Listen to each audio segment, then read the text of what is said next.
Bonsoir à tous. Bienvenue à ce webinaire sur l'antibiorésistance. Merci à tous pour votre présence. C'est le second webinaire proposé cette semaine à l'occasion de la semaine mondiale autour du bon usage des antibiotiques qui a lieu chaque année en novembre. Ces deux webinaires sont le fruit d'un partenariat entre vos URPS et le CRATB Pays de la Loire qui va se présenter dans quelques secondes. Sans plus attendre, je vous propose que l'on commence. Merci de couper vos micros. Si vous avez des questions, n'hésitez pas à les mettre dans le chat et nous les compilerons en fin de présentation. Je laisse la parole au docteur Boutefol et au docteur Cormier. Bon webinaire. Merci beaucoup. Hop, et je vous arrête le partage. Ouais, merci. Alors, hop, normalement ça doit être bon pour vous. Ouais, c'est bon. Tac. Donc, bonsoir à toutes et à tous. Donc déjà un grand merci aux URPS pour l'organisation de ces deux webinaires, effectivement à l'occasion de la semaine mondiale de lutte contre la résistance aux antimicrobiens. Donc moi je suis docteur Willy Boutefol, je suis médecin généraliste et je coordonne avec Hélène Cormier ici présente, donc infectiologue au CHU d'Angers, le centre régional en antibiothérapie. C'est un webinaire qui se veut et qu'on a voulu aussi avec les URPS pluriprofessionnels. Donc l'idée c'est que à l'issue de ce webinaire, chacun puisse repartir avec les mêmes notions et surtout, on l'espère, avoir le sentiment que tout le monde peut jouer un rôle sur cette thématique. Donc après, comme c'est pluriprofessionnel, forcément, il y aura des parties qui parleront peut-être plus à certains qu'à d'autres. L'idée, c'est peut-être aussi, à l'issue de ce webinaire, de pouvoir creuser certains aspects en fonction des professions. Un tout petit mot donc sur le CRATB, on va pas passer trop de temps là-dessus, mais c'est une structure donc qui est née en mai 2021, une structure publique qui est rattachée au CHU d'Angers, avec une antenne sur Nantes et dont la mission est la lutte contre l'antibiorésistance, principalement par le bon usage des antibiotiques, et ce sur les trois secteurs, donc les établissements de santé, le médico-social, et ce qui nous intéresse ce soir, et même le plus gros morceau finalement, qui est le secteur de ville. On a donc une équipe qui est pluripro, hein. On a des pharmaciens d'officine, pharmaciens hospitaliers, infirmières, médecins généralistes, infectiologues, ce qui permet aussi d'amener une certaine richesse dans les actions proposées. Et on s'adresse aussi bien aux professionnels de santé qu'aux usagers. On a un site que vous connaissez peut-être, qui est en fait la prolongation de l'entité historique qui s'appelle Medcal. Et je vous invite à y aller. On va présenter quelques documents ce soir hein, que vous pourrez retrouver sur ce site. Donc ça, c'est la partie plutôt coordination régionale et stratégique, et on s'articule avec des équipes locales, globalement en fait une par département, qui sont les équipes d'infectiologues historiquement déjà bien implantées et qui donnent les avis téléphoniques pour les prescripteurs, qu'ils soient hospitaliers ou les prescripteurs de ville. Donc ces équipes se sont, on va dire, un petit peu plus formalisées depuis la création du CRATB. Maintenant, elles s'appellent équipe multidisciplinaire en antibiothérapie, EMA. Et toutes ces équipes maintenant se sont dotées de la plateforme de téléexpertise OmniDoc que vous pouvez utiliser pour demander les avis, notamment non urgents. À côté de ça, ces équipes, elles accompagnent aussi les projets du CRATB sur le terrain. Et donc, vous pouvez être amené à les rencontrer pour certaines actions de formation, notamment en ville. Hélène, je te laisse la parole pour dire un mot sur l'antibiorésistance. Oui, je disais, donc semaine mondiale de l'antibiorésistance, cette semaine, Je remets qui le nous partage. ouais, Hop, j'ai plus les diapos, c'est qui est bon. l'occasion pour nous, CRATB, d'essayer de mettre un peu en lumière cette thématique qui est le fil rouge, qui guide nos actions, accompagnés par, nos partenaires CEPIAS, Omedit et puis le ministère, pour essayer d'améliorer l'usage des antibiotiques dans les 3 secteurs de soins, comme Willy le disait. Donc, je vais passer assez rapidement sur des notions d'introduction d'antibiorésistance. Qu'est-ce que c'est?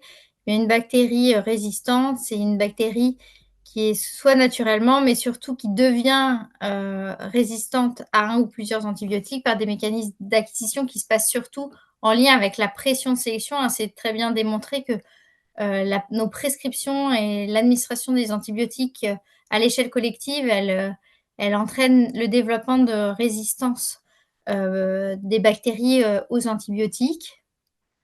Et donc cette pression de sélection, elle est assez multifactorielle. En un, on retrouvera évidemment le soin en médecine humaine, mais on sait également que, les animaux d'élevage, nos animaux de compagnie sont aussi exposés à ces pressions d'antibiotiques. Et on a aussi également une pression environnementale avec, les rejets d'antibiotiques, des établissements de santé et d'autres sources vers, les eaux usées et dans l'environnement. Donc il faut prendre le problème de façon, globale, on dit, sur ces aspects-là, une approche One Health. Et donc évidemment, l'inquiétude et la vigilance des pouvoirs publics sur cette thématique, c'est que ces bactéries résistantes, à terme et sur la progression, elles vont conduire à des impasses thérapeutiques individuelles et des infections même bénignes qui, dans quelques dizaines d'années, pourront peut-être plus, être soignées par des antibiotiques thérapies simples.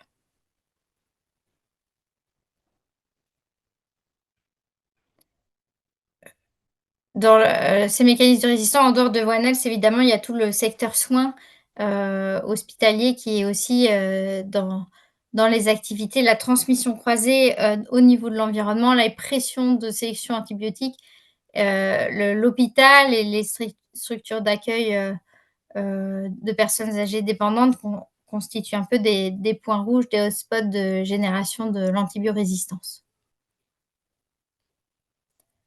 Et effectivement, les projections sont assez pessimistes, hein, c'est une thématique qui est pas forcément très abordée, dans les médias, dans la presse, pas forcément beaucoup relayée. Je ne sais pas si vous saviez que cette semaine, c'est la semaine mondiale de l'antibiorésistance, mais c'est un sujet vraiment d'inquiétude avec des études récentes, par exemple dans le Lancet qui vient de sortir et qui prévoit, un poids de l'antibiorésistance dans la mortalité humaine qui est pas du tout négligeable puisque les projections seraient de 39 millions de morts entre 2025 et 2050 en lien avec cette problématique de la résistance aux antibiotiques.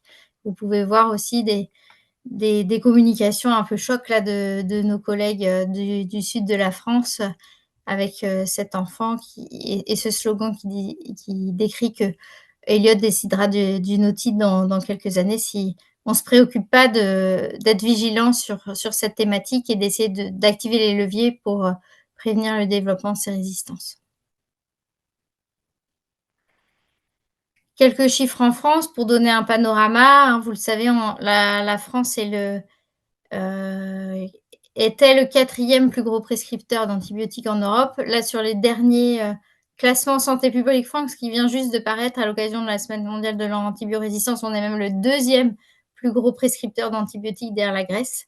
Donc, on a vraiment des progrès, fort à faire en termes de consommation et donc on suit en parallèle de ces consommations évidemment l'impact sur la résistance et on voit émerger en particulier, depuis, plusieurs dizaines d'années cette inquiétude autour de la résistance d'une bactérie, très régulièrement responsable d'infections en médecine humaine qui est Escherichia coli dans la sphère urinaire par exemple, avec des résistances aux antibiotiques de première ligne que sont les céphalosporines de troisième génération et des molécules très utiles aussi en thérapeutique humaine que sont les quinolones avec, vous voyez, des chiffres de résistance importants, en moyenne 13,5 % des souches de colis en France sont résistantes et cette résistance, en parallèle aussi de la consommation antibiotique qui progresse, eh bien, ces résistances sur les courbes du bas, vous voyez en rose les Pays de Loire, où on a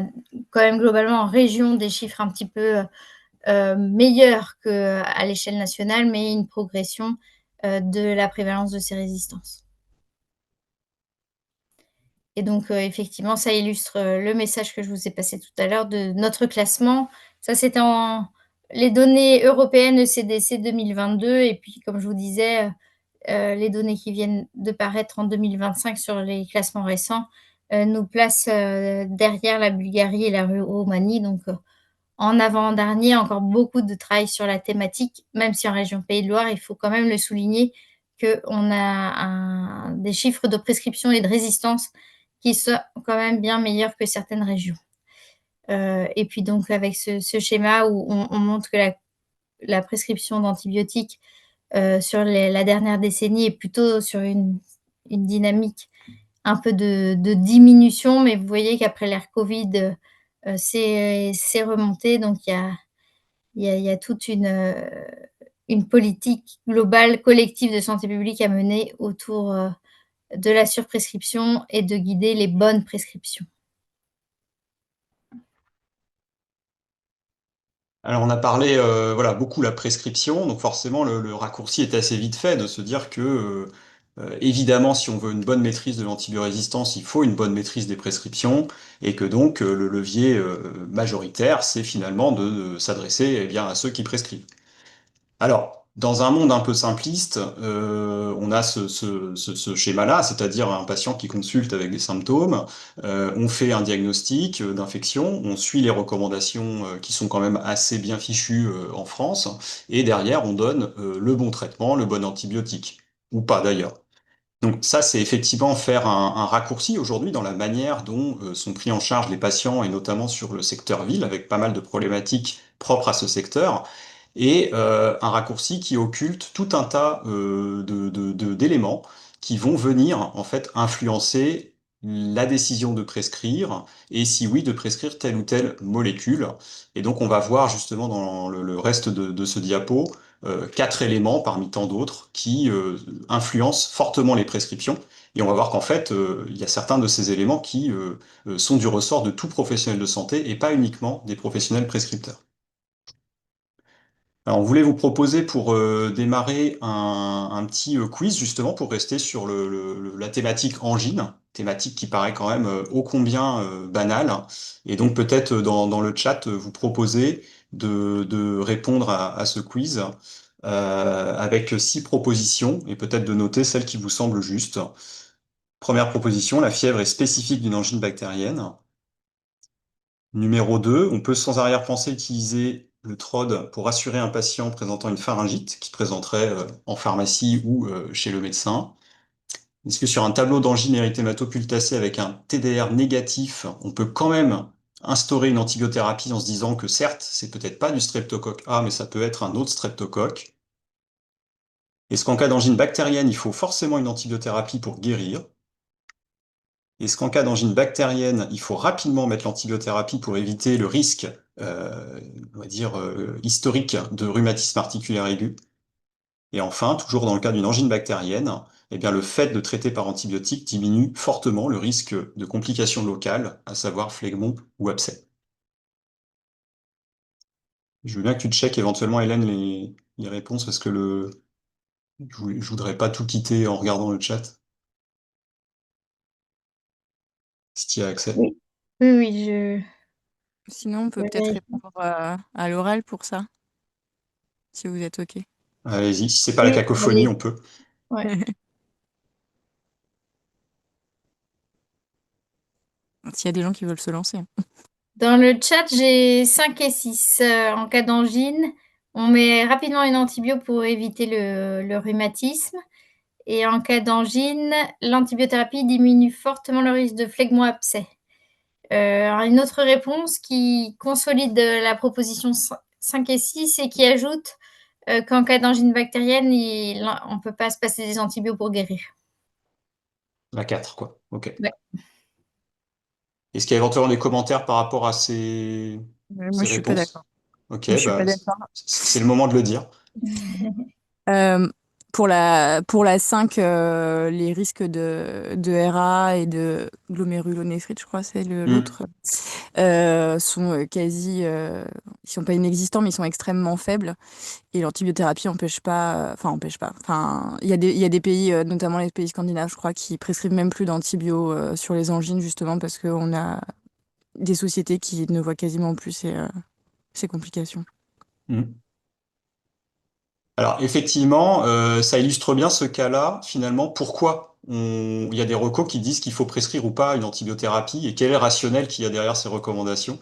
Et en fait, notamment, le cas de l'angine est assez intéressant parce que le rationnel de l'antibiothérapie est peut-être pas là où on le pense et finalement fait appel aussi à nos propres croyances, à nos propres craintes en tant que soignants.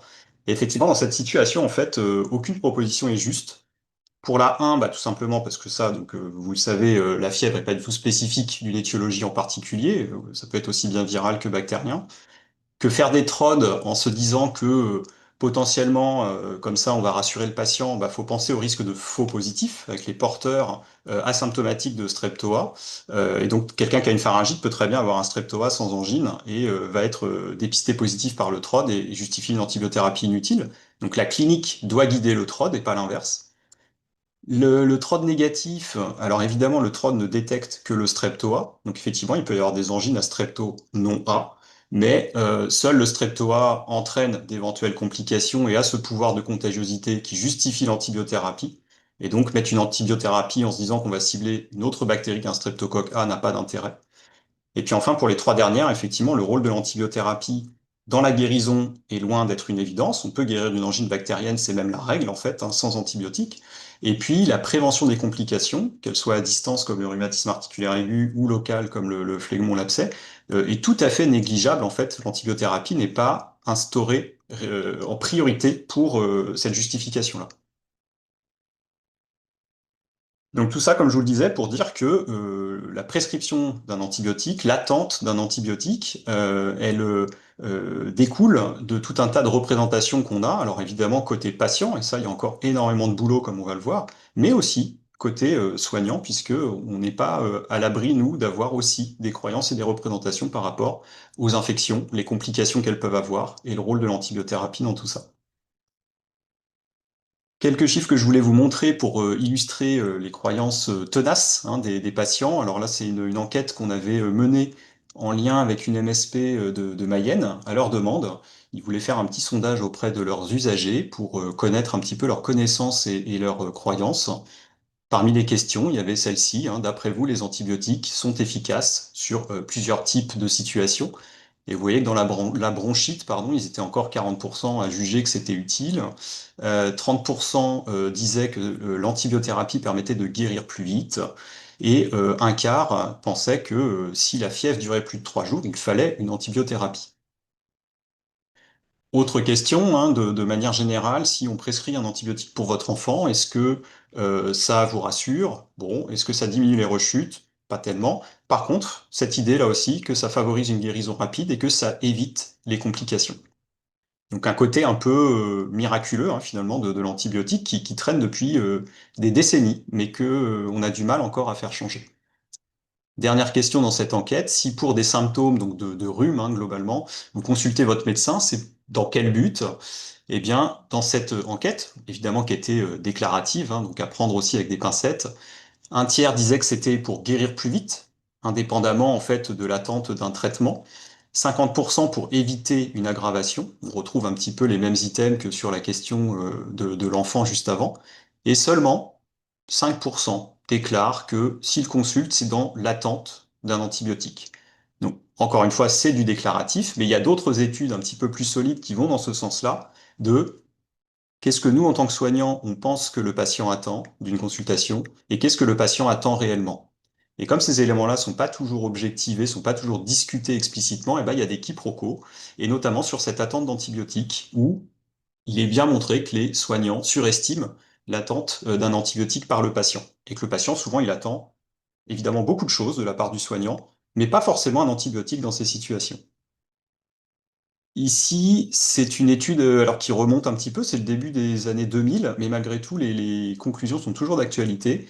Elle s'était intéressée en fait à tous les facteurs qui pouvaient nous influencer en tant que soignants dans la prescription d'un antibiotique, alors que, au départ, en entendant le patient, en l'examinant, on n'était pas du tout convaincu de l'utilité de cet antibiotique. Et pourtant, en cours de consultation, on va douter et potentiellement à la fin prescrire.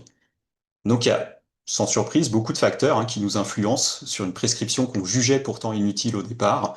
La demande explicite du patient, évidemment, le fait qu'il y ait eu des échecs par le passé, hein, typiquement le patient qu'on n'avait pas traité, par exemple pour une sinusite, qui revient pour une sinusite, ça va être plus compliqué de se passer d'un antibiotique. Le patient qui s'est automédiqué et qui a commencé son traitement, un contexte familial difficile, une période de deuil ou de surmenage professionnel, où on va être plus enclin à ne pas rajouter un fardeau supplémentaire à ce patient. La demande de fin de consulte, hein, c'est un renouvellement, mais en fin de consulte, la main sur la porte, on va vous demander un antibiotique pour une infection voilà, un tableau qu'on va pas avoir le temps de bien examiner, de bien argumenter. Les reconsultations, quelqu'un qui tousse, qui vient vous voir 3 fois, bah forcément à la troisième fois, vous êtes plus à risque de prescrire un antibiotique. Et puis enfin, les 4 derniers qui sont des éléments plus subjectifs, liés au médecin et à sa perception du risque chez le patient. Classiquement, le patient qu'on juge vraiment comorbide, très à risque de complications, eh ben, on va avoir plus tendance, logiquement, à le traiter que le patient en bonne forme. Et puis également le doute, hein, sur l'origine virale ou non du tableau. Et notamment, là, c'est le cas des otites, hein, où clairement, toujours, on a un doute sur le bon diagnostic. Et donc, derrière, c'est un doute qui favorise la prescription d'antibiotiques.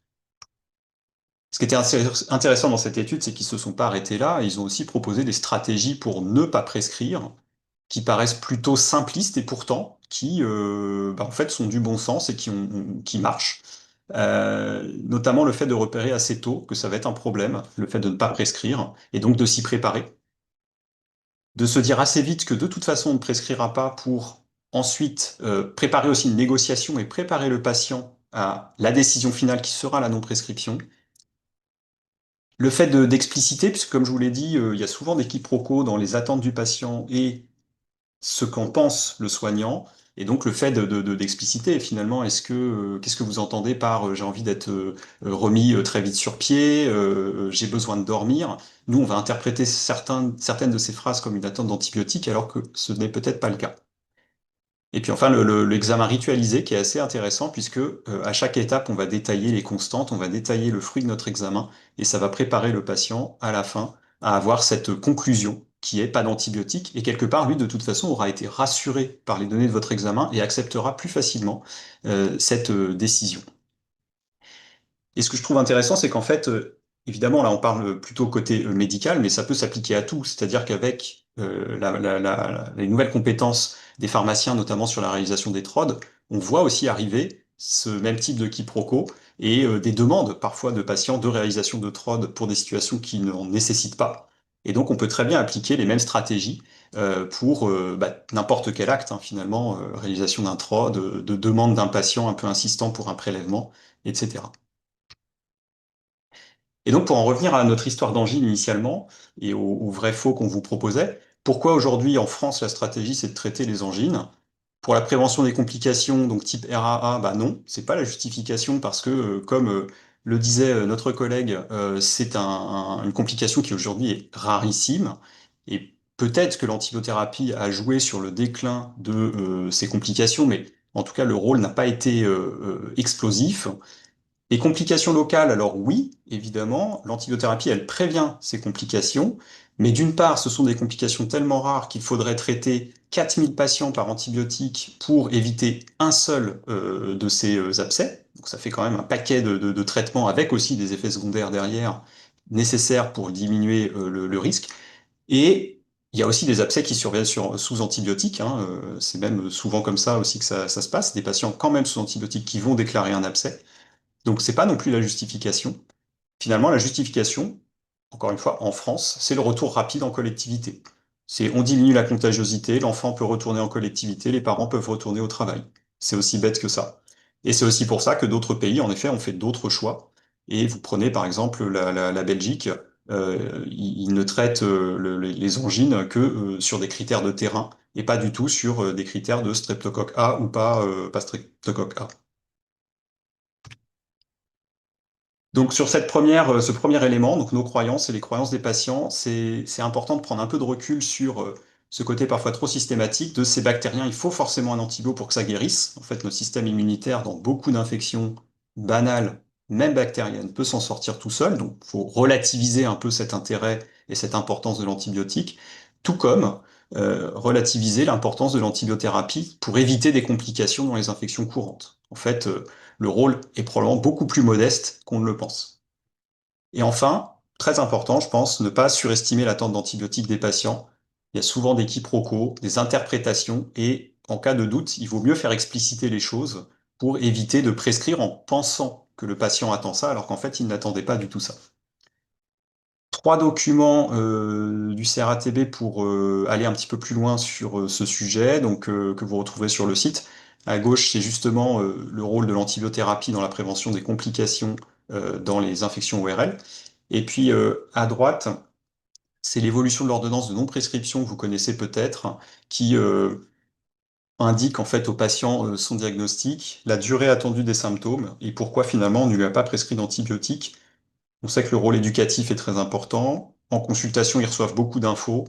Le complément avec un document qu'ils peuvent relire ensuite à tête reposée, c'est quand même intéressant pour ancrer un petit peu plus les messages.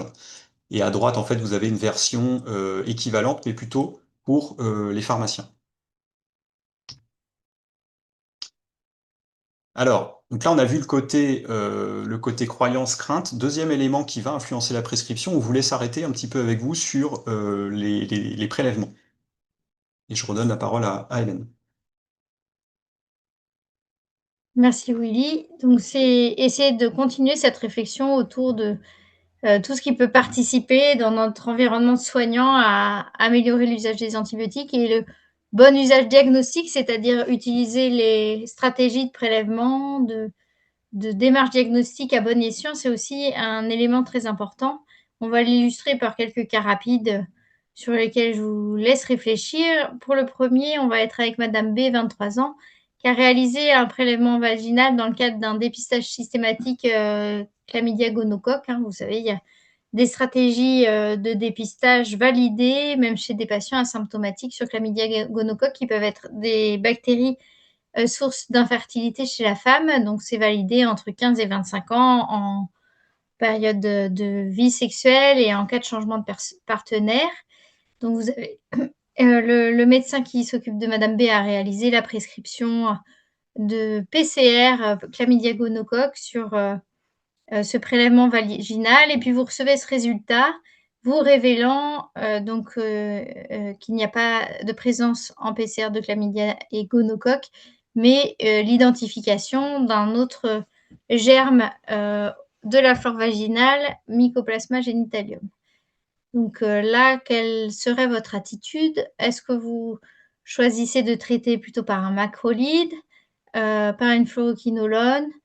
Est-ce qu'on choisit de ne pas traiter? Finalement, Madame B ne se plaignait de rien, ou est-ce que vraiment là, vous doutez et vous préférez appeler un expert infectiologue? Je vous laisse éventuellement répondre dans le chat ou prendre la parole si vous avez un avis sur cette question, qui est très effectivement médicale.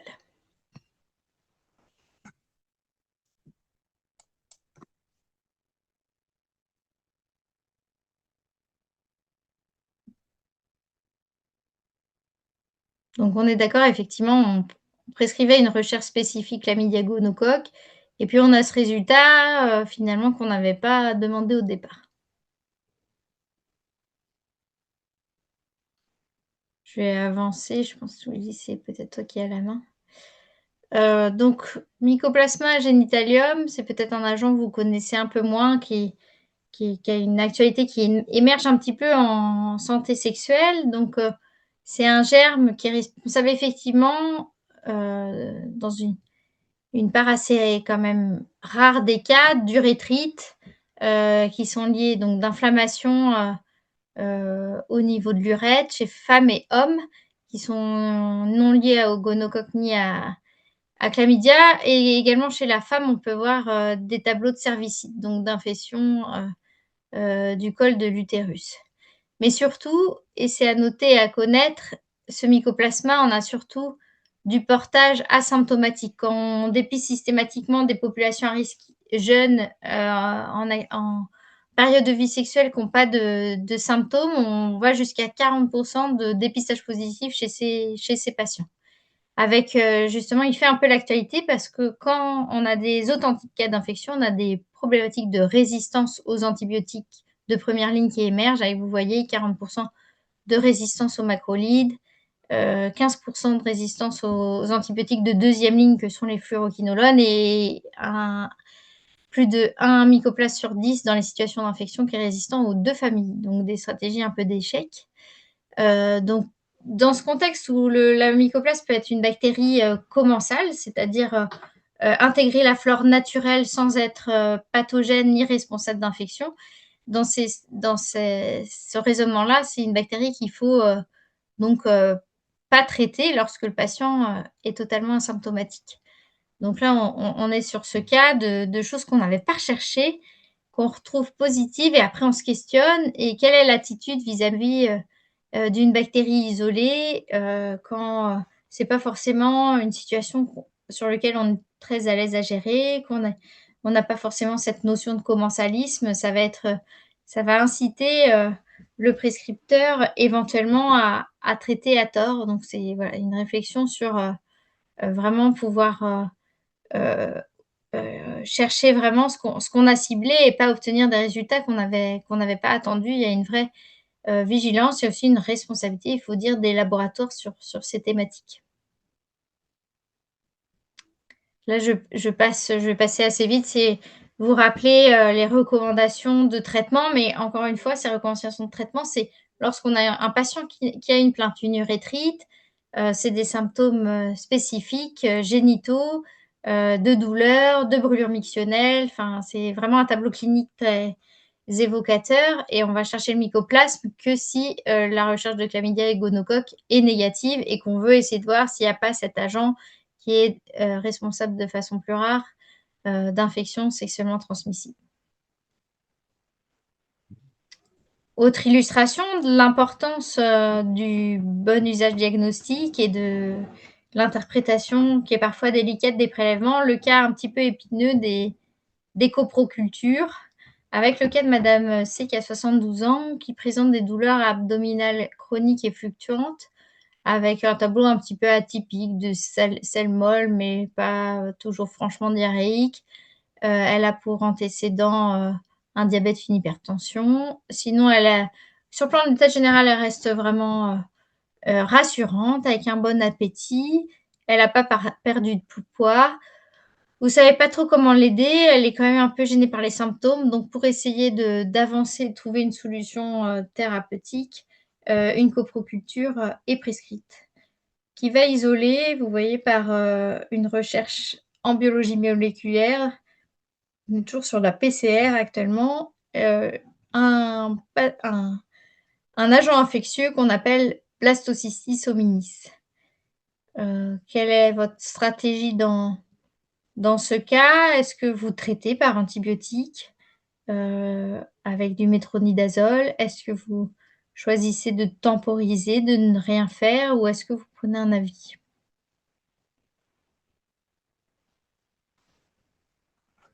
Moi, j'appelle un ami.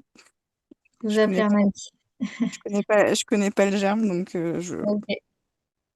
Bon, après, Bah, ça, c'est une bonne stratégie. voilà, en cas Pardon. de doute, c'est probablement le mieux à faire, en effet, plutôt que de prescrire. moi, je suis pharmacienne, donc de toute façon, c'est pas moi qui décide, mais si je le connais pas, j'appelle un ami. Oui.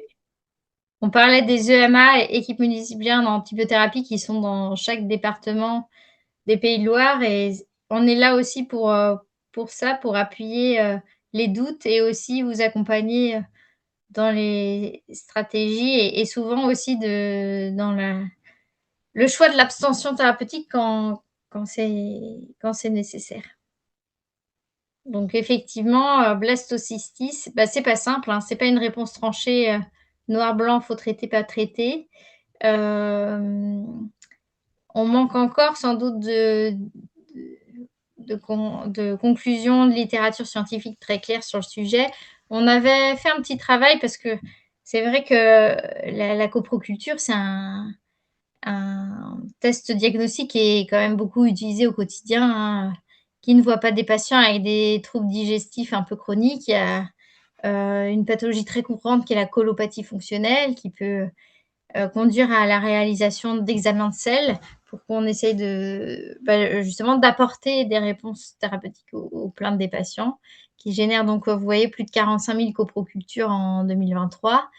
Il y a une prescription d'antibiotiques ou d'antiparasitaires dans moins d'un tiers des cas, hein. Dans les antibiotiques, on va surtout retenir un anti-anaérobie, le métronidazole, qui a une activité très efficace relativement efficace sur les protozoaires qu'on peut isoler dans les selles et donc qui est prescrit de façon assez fréquente, mais avec comme tout antibiotique, un impact évidemment sur les microbiotes.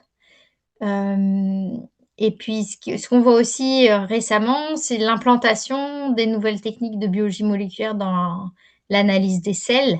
Et donc c'est vrai qu'on voit, et on est beaucoup sollicité pour ça en tant qu'infectiologue, ces PCR vont identifier des pathogènes de façon très sensible qu'on identifiait peut-être un peu moins avec les stratégies de coproculture classiques antérieures. Donc ils vont questionner de plus en plus les prescripteurs qui demandent ces examens.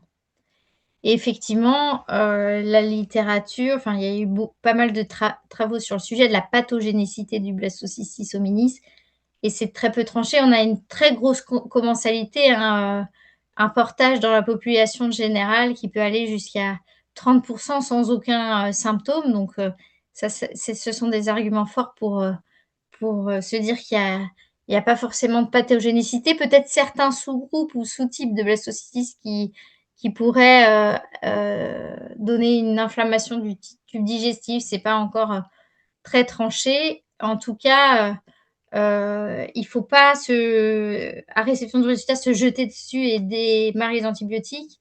Il y a un certain nombre de cas où ça marche pas, puisque de toute façon, c'est pas blastocystis qui est responsable. Il faut aller chercher des diagnostics différentiels à ces troubles digestifs. Et puis, en cas de doute, vraiment pas se jeter sur l'antibiothérapie, temporiser, réévaluer, surveiller le patient. Quand il n'y a pas de perte de poids, pas de signes généraux majeurs, il n'y a vraiment aucun argument pour dégainer une antibiothérapie en urgence. Et on a d'autres pathogènes isolés par ces PCR très sensibles, une bactérie qui s'appelle Aeromonas, d'autres protozoos comme Dientamoeba fragilis qui posent des mêmes soucis diagnostiques et qui sont responsables, même si on n'a pas d'études de grande ampleur qui chiffrent en France, mais probablement d'une utilisation importante et peut-être non justifiée du métronidazole dans beaucoup de situations.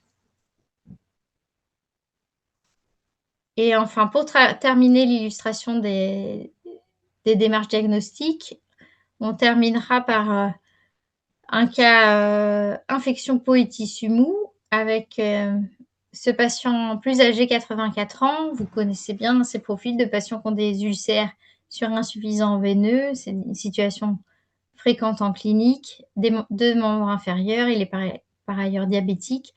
Puis depuis quelques jours, les ulcères coulent plus, ils sont plus malodorants et il y a un écouvillon cutané qui est réalisé au domicile du patient et qui isole ce germe que vous pouvez voir, Pseudomonas aeruginosa, autrement appelé pyocianique, dont l'antibiogramme vous est présenté sur la diapositive.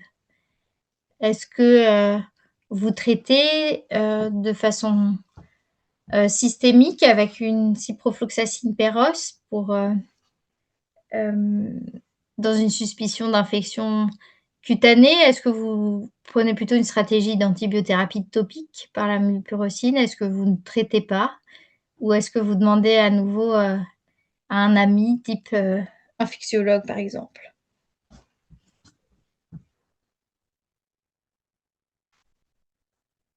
Ça veut dire quoi SFP pour les noobs? Sensibilité? Ah oui, je pas précisé, donc c'est sensible à forte posologie. Ah ok, c'est les fortes doses, ok. Oui, tout à fait.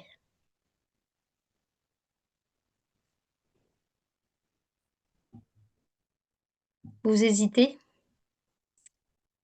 Donc ça a beaucoup progressé quand même. On est bien moins appelé sur le BIP pour des écouvillons réalisés sur des plaies chroniques. Effectivement, faut quitter un petit peu cette vision d'organisme humain stérile, hein, de toute façon, où qu'on prélève, la gorge, la peau, les ulcérations, on aura toujours une flore commensale présente. Ça fait partie des microbiotes de l'organisme humain. Donc, ces prélèvements réalisés, ils ne sont pas anodins puisque de toute façon, on isolera toujours quelque chose. Donc, quand ces prélèvements sont prescrits, il faut vraiment qu'il y ait une justification qui soit basée sur une infection. Là, y a-t-il une description de grosses jambes rouges aiguës avec de la fièvre, de recrudescence de douleur? A priori, non, c'est juste un peu plus malodorant et ça coule. Bon, comme une évolution d'une plaie colonisée, hein, on va dire. Donc, jamais on écouvillonne. dans de rares cas, quand vraiment on a une collection bien constituée avec un abcès, un prélèvement noble à l'aiguille peut être envisagé et ça va guider la stratégie antibiotique, mais une plaie à l'air, non, ça va être vraiment colonisé par toute une flore polymorphe qui ne sera pas interprétable et qui ne guidera même pas l'antibiotique si jamais ça devait se surinfecter authentiquement avec des signes de dermohypodermite. Donc l'antibiothérapie générale, comme je le disais, sera vraiment réservée au cas d'érysipèle franc.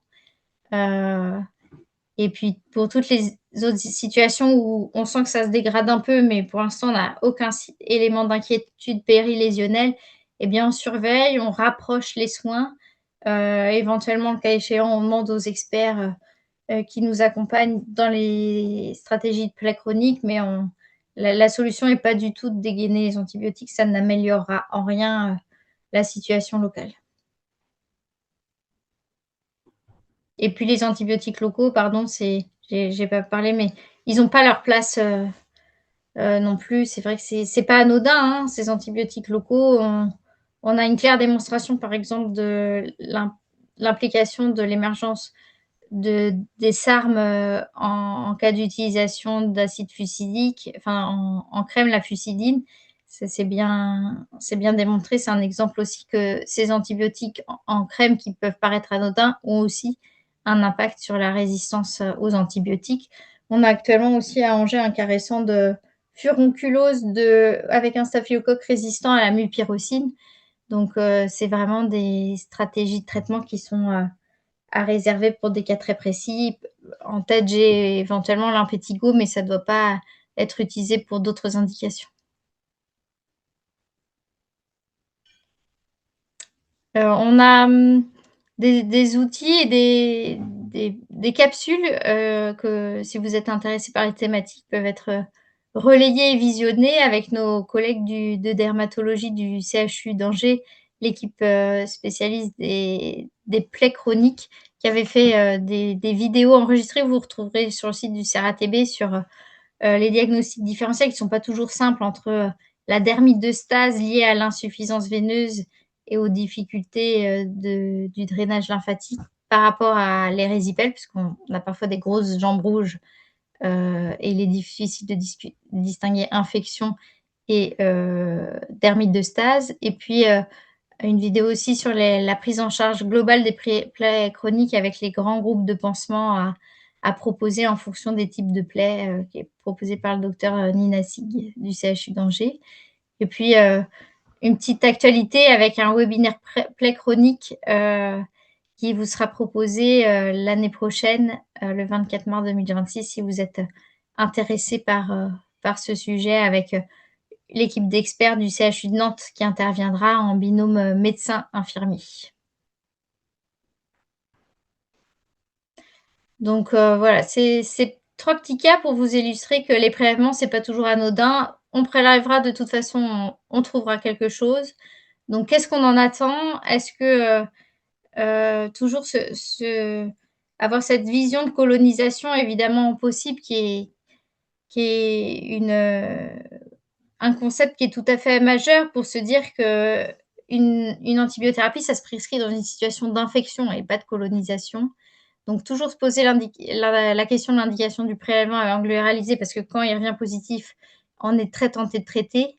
Interpréter en fonction du patient, de sa plainte, de sa présentation clinique et puis effectivement, si besoin, prendre un avis quand il y a un doute. Et j'en profite juste pour rebondir sur une question du chat. Comment joindre les EMA?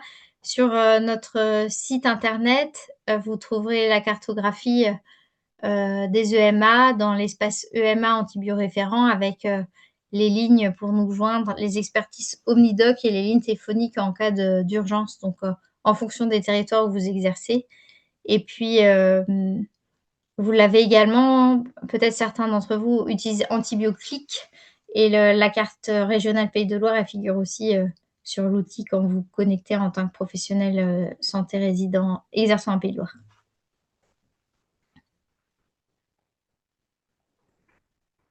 C'est vrai qu'on aurait pu dire la même chose aussi avec le CBU, hein. On n'a pas fait de cas autour de l'urine, mais c'est exactement la même réflexion que ce que vient de proposer Hélène autour des prélèvements urinaires. Pour le troisième point, on proposait de refaire un petit focus sur l'allergie, puisque l'allergie, c'est aussi une problématique bon usage des antibiotiques, puisque forcément, avec un patient étiqueté allergique, on va se priver de molécules de première intention qui sont souvent des molécules moins génératrices de résistance, pour se rabattre sur des macrolides, des C3G. Donc, il y a un vrai enjeu, et là aussi pour tout soignant, de faire attention à ces étiquettes d'allergie chez les patients. Hélène, je te laisse la parole. Je remets le micro, ça sera mieux. Donc effectivement, c'est une vraie problématique, hein, puisque vous avez un patient sur 10 qui se déclare allergique et finalement, dans ces patients déclarés, il y en a qu'1%. Les études montrent bien qu'il y en a qu'1% qui l'est réellement lorsqu'on fait les tests allergologiques.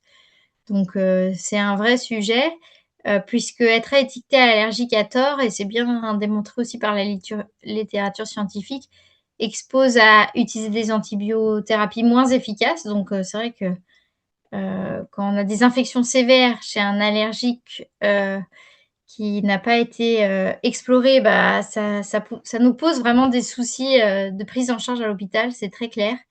Hem, donc potentiellement moins efficace. Bon, en médecine communautaire, c'est pas toujours très grave, mais à l'hôpital, sur les situations sévères, c'est vraiment questionnant. Qui peuvent avoir plus d'effets indésirables, avec un spectre plus large, qui vont avoir des impacts écologiques plus importants au niveau des microbiotes. Donc, c'est vraiment une étiquette délétère quand on raisonne à l'échelle collective sur le bon usage des antibiotiques. Donc vraiment, l'importance, même si c'est évidemment des professionnels qui sont très sollicités, mais d'orienter vers l'allergologue pour pouvoir, désétiqueter, l'allergie.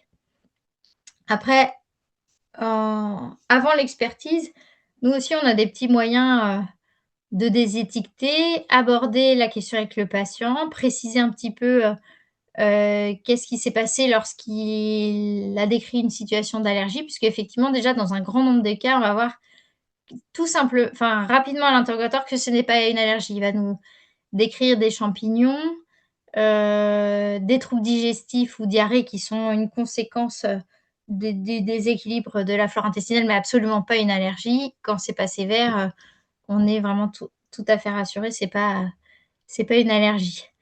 On peut aussi avoir un certain nombre de situations où l'antibiotique, déclaré, responsable de l'allergie a été repris et que tout s'est très bien passé.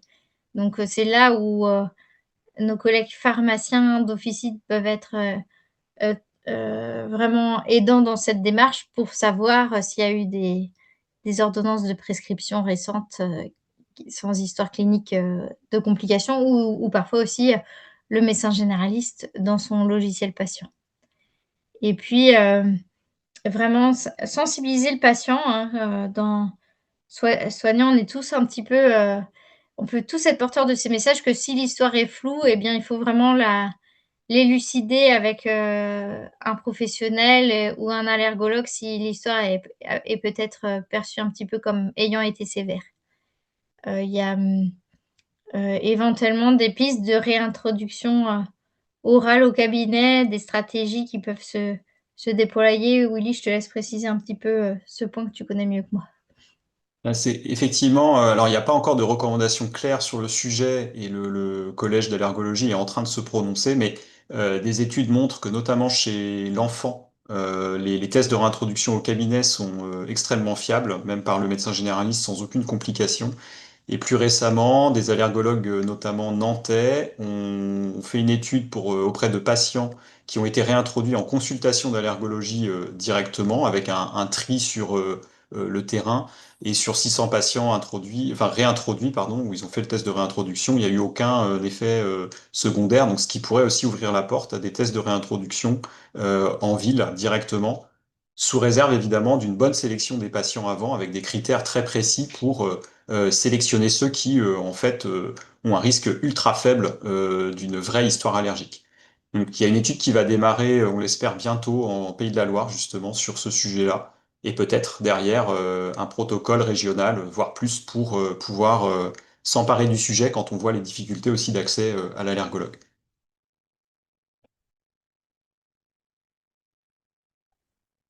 Donc Ce- effectivement, on a des petits outils, aussi, sur ces messages. L'affiche que vous connaissez peut-être, Pénicilline, beaucoup d'allergies, n'en ont pas qui ont eu un vrai succès et qui sont très relayées et très commandées auprès du CRATB.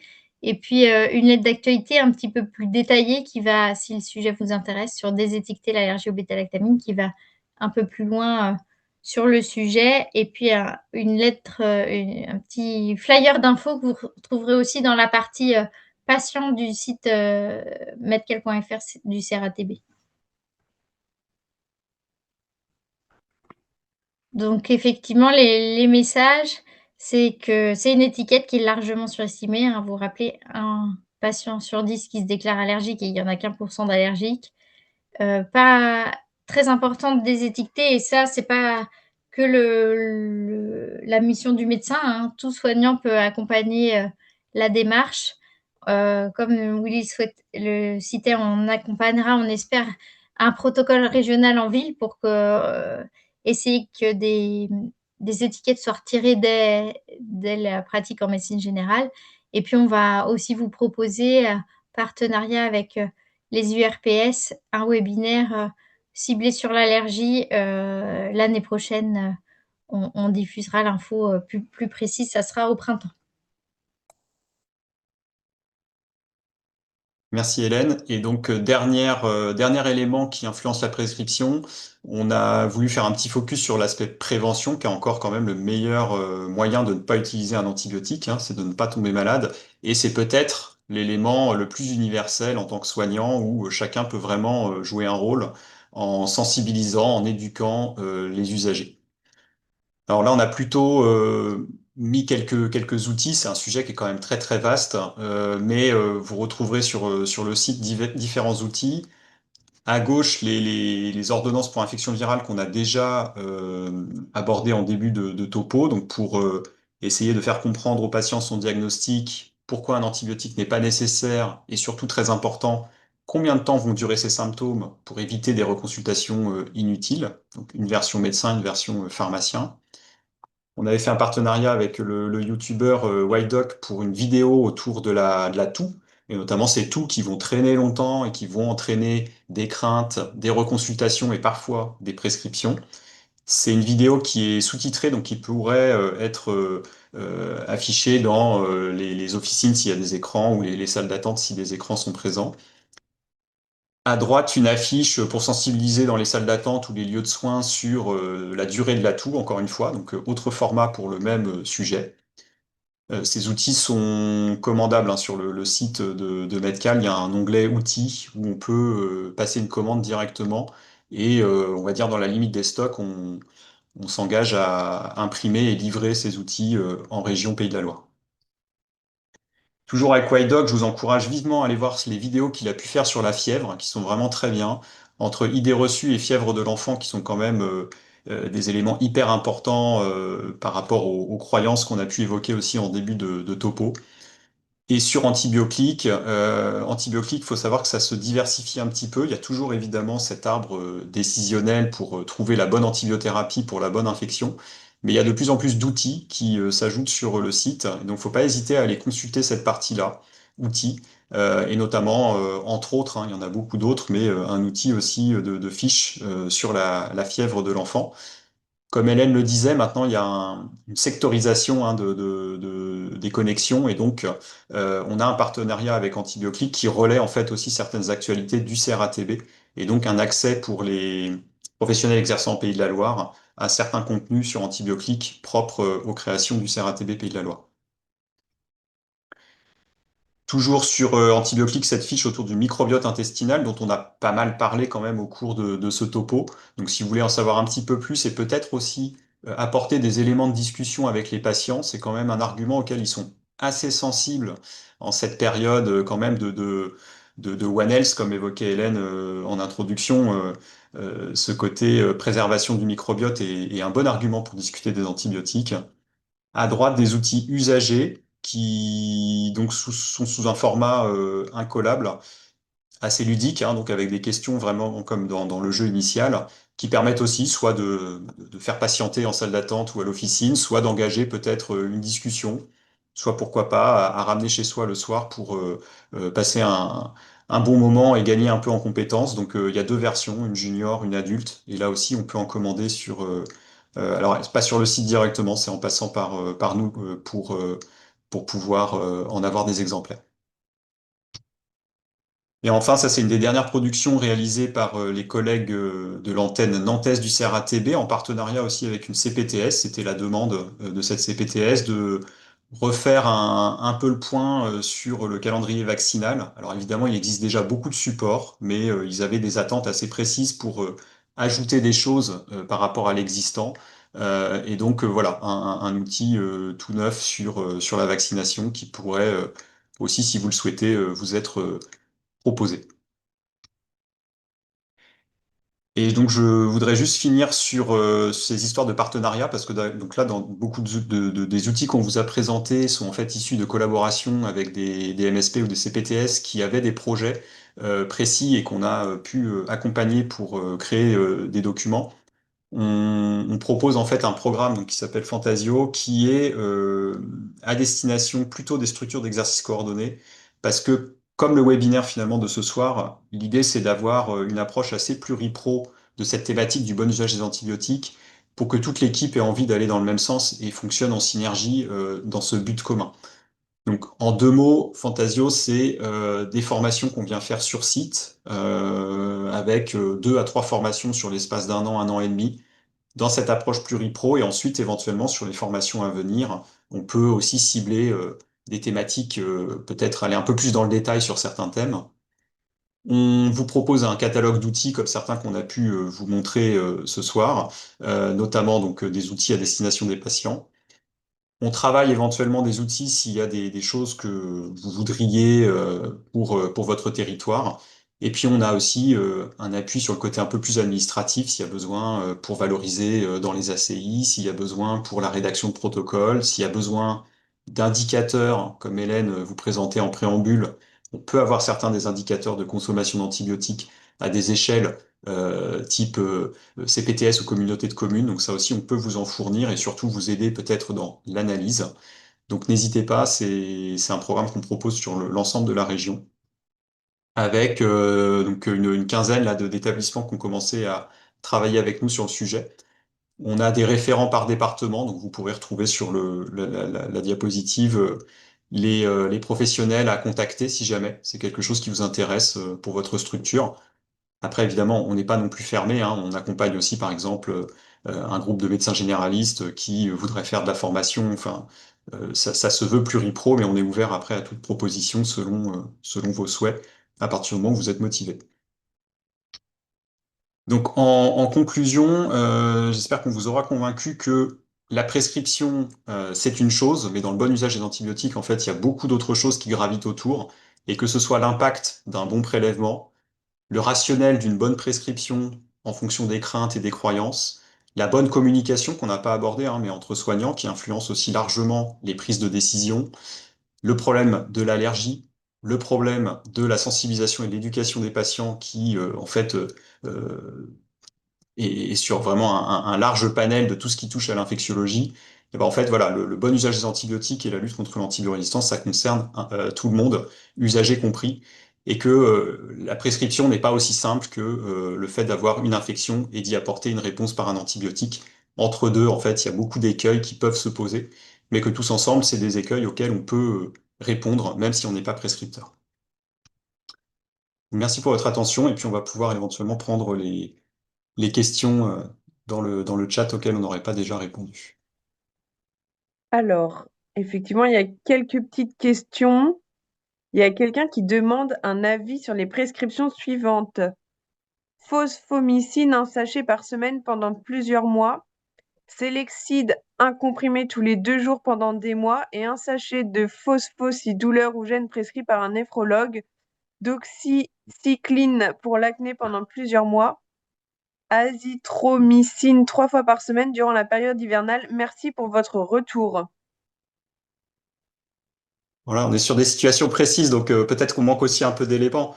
Après, à vue de nez, alors, phosphomycine, un sachet par semaine pendant plusieurs mois, dans la prophylaxie de cystite récidivante, c'est un schéma qui peut être proposé, sous réserve normalement d'avoir éliminé certains critères et notamment des problèmes urologiques ou gynécologiques. Donc le schéma est possible. Après, il faudrait voir le contexte. La deuxième proposition sur le Selexid, un comprimé tous les 2 jours, je pense que c'est tout à fait discutable, voilà, quel que soit le contexte. La doxycycline pour l'acné, alors il faut savoir que normalement elle est limitée à 6 mois et que si on a une acné résistante malgré de la doxy prise pendant 6 mois, normalement il faut passer à l'échelon supérieur. Donc on ne devrait plus voir de la doxy traîner pendant 2 ans pour des acnés. Et le dernier, azithromycine 3 fois par semaine durant la période hivernale. Alors, il y a des schémas de prophylaxie dans des infections respiratoires récidivantes sur des terrains, par exemple, de mucoviscidose ou de dilatation des bronches, où on peut voir des macrolides comme ça en préventif. Après, dans ce cas-là, c'est pas une limitation à la période hivernale. Je sais pas si Hélène, t'as des... Mm. Effectivement, dans la dilatation des bronches, il peut y avoir des schémas macrolides un peu prolongés. Mais c'est vrai que sans avoir les antécédents et le contexte de prescription, c'est un peu difficile. Si c'est sans terrain particulier, c'est quand même très questionnant, ouais. Effectivement, c'est ce que vous soulevez là, c'est les antibioprophylaxies et la dernière enquête nationale de prévalence sur les antibiotiques en EHPAD soulève quand même une grande augmentation de ces stratégies d'antibioprophylaxie. On peut questionner vraiment leur indication, mais ça, à travers une enquête nationale, on ne peut pas le faire.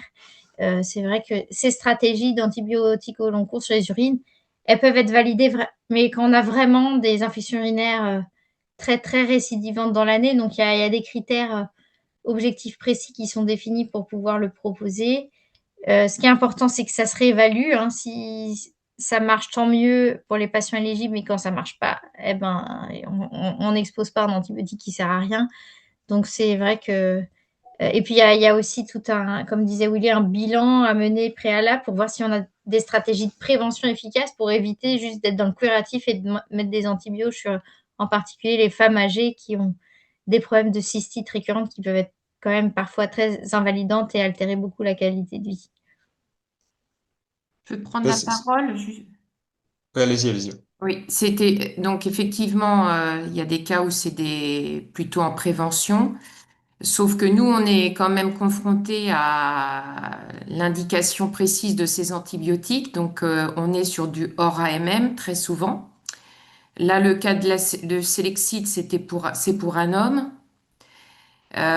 Donc, face aux patients, on est aussi embêté parce que ça veut dire prescrit hors AMM, donc pas de remboursement.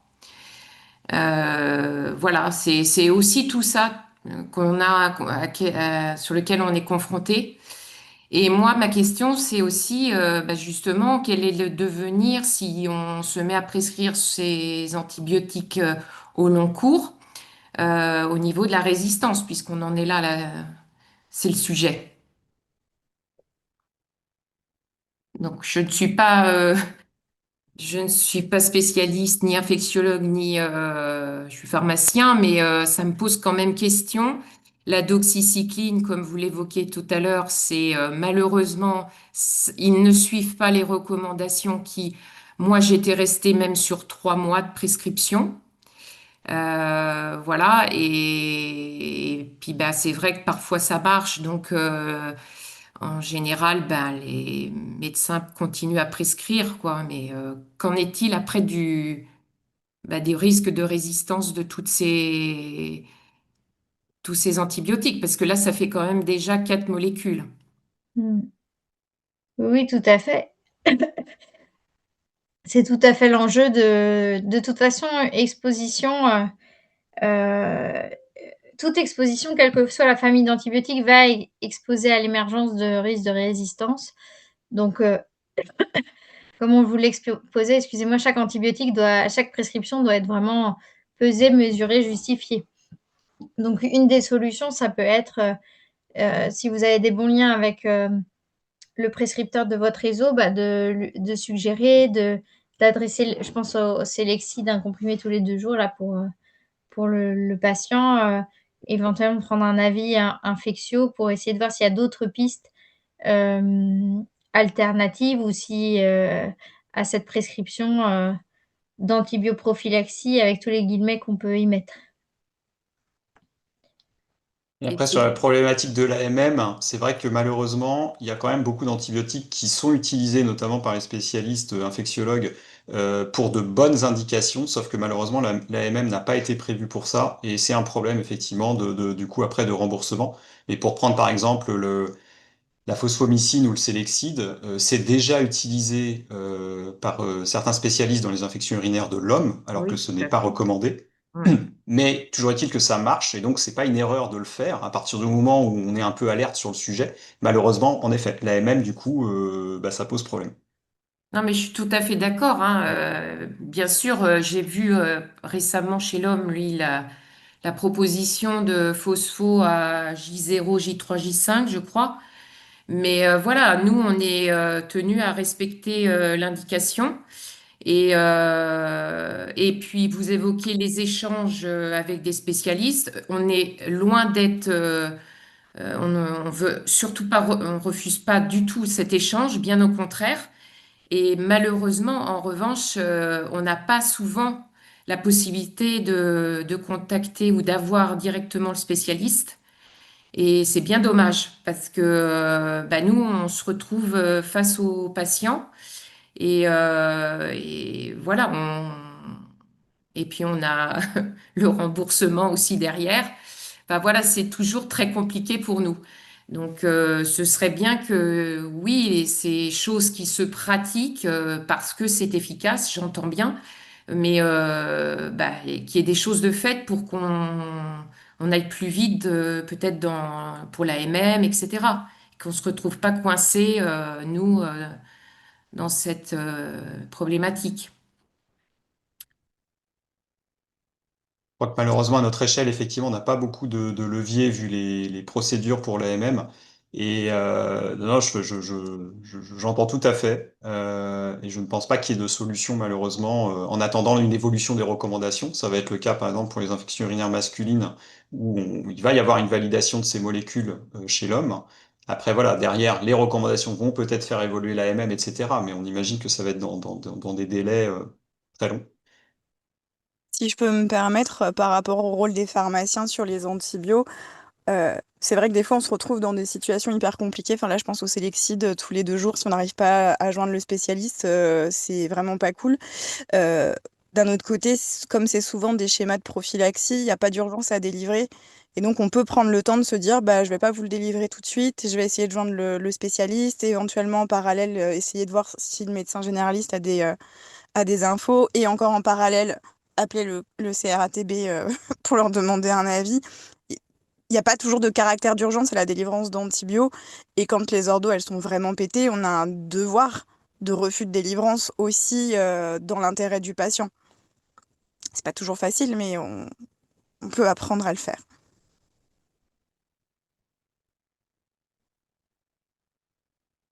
Oui, oui, effectivement. Et ça sera du coup plus l'EMA dans vraiment l'expertise de territoire qui pourra vous accompagner. On a eu encore récemment l'Evoflow 2 grammes, enfin des choses par jour. Voilà, et effectivement, enfin, en dialoguant avec le spécialiste, on a fait changer la stratégie. Il y a aussi effectivement ce levier-là qui est quand même pas négligeable, c'est que parfois en passant par le MA et donc l'infectiologue, bizarrement, la portée du message est tout autre et on arrive à faire changer des choses qui n'auraient pas été possibles malheureusement, hein, si ça avait été un contact direct par le pharmacien notamment. Donc Parce que du coup, les EMA, elles peuvent appeler enfin, si le pharmacien appelle en disant j'ai un problème avec Stordo et le spécialiste, il veut rien entendre, les EMA, elles peuvent se dire, bah écoutez, moi je vais l'appeler pour discuter avec lui parce que effectivement, vous avez raison, il y a un problème. si c'est une prescription hospitalière et que ce sont des professionnels qui déjà discutent, je pense que c'est des choses qui sont faisables. Après, évidemment, le MA pourra pas appeler chaque médecin généraliste qui a potentiellement fait une prescription douteuse. Enfin, c'est pas possible. Déjà, de nous solliciter pour savoir si le schéma proposé est rationnel ou pas, on reçoit parfois des demandes de ce type-là. Si on a des éléments de contexte, on peut éventuellement répondre à ça. Après, le contact du prescripteur, je pense que ce sera vraiment au cas par cas en fonction des connaissances des uns et des autres. Enfin, Oui, oui. Après, pour le coup, le contact du prescripteur, je pensais à des spécialistes qui veulent rien entendre et qui sont pas forcément dans leur spécialité et tout ça, parce que le médecin généraliste, Bah, normalement, parle c'est le lot, je pense, quasi quotidien des EMA, en effet, de contacter des prescripteurs en intra-hospitalier sur des prescriptions un petit peu douteuses. Donc, je pense que ça se tente. Et puis des fois c'est pas. Enfin, moi je sais que sur les antibiotiques, des fois, moi, mon levier, c'est pas forcément le prescripteur, c'est le patient en fonction de la situation. Quand l'antibio il est pas approprié, qu'il y a plus de risques à délivrer qu'à ne pas délivrer, des fois juste d'expliquer les risques au patient, on peut juste convaincre le patient de ne pas prendre le traitement et d'éventuellement prendre un deuxième avis chez un autre médecin en fonction de la situation. C'est c'est aussi un levier dans certaines situations. Merci pour votre partage d'expérience.